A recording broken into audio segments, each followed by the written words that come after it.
یہ سایہ اس کا 11 باب 1 سے 10 آیت مقدسہ۔ اور یسی کے تنے سے ایک کونپل نکلے گی اور اس کی جڑوں سے ایک بارآور شاخ پیدا ہوگی، اور خداوند کی روح اس پر ٹھہرے گی، حکمت اور خرد کی روح، مصلحت اور قدرت کی روح، معرفت اور خداوند کے خوف کی روح۔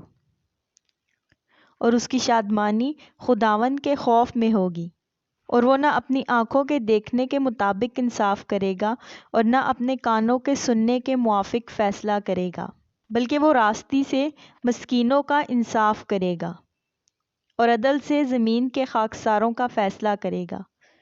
اور وہ اپنی زبان کے عصا سے زمین کو مارے گا اور اپنے لبوں کے دم سے شریروں کو فنا کر ڈالے گا۔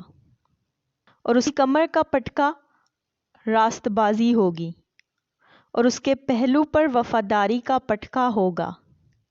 پس بھیڑیا برہ کے ساتھ رہے گا اور چیتا بکری کے بچے کے ساتھ بیٹھے گا، اور بچڑا اور شیر بچہ اور پلا ہوا بیل مل جل کر رہیں گے، اور ننھا بچہ ان کی پیش روی کرے گا۔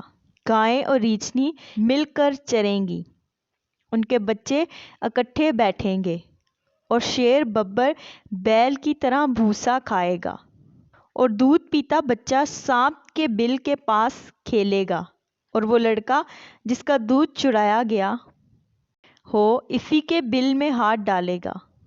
وہ میرے تمام کوہ مقدس پر نہ زر پہنچائیں گے نہ ہلاک کریں گے، کیونکہ جس طرح سمندر پانی سے بھرا ہے اسی طرح زمین خداوند کے عرفان سے معمور ہوگی۔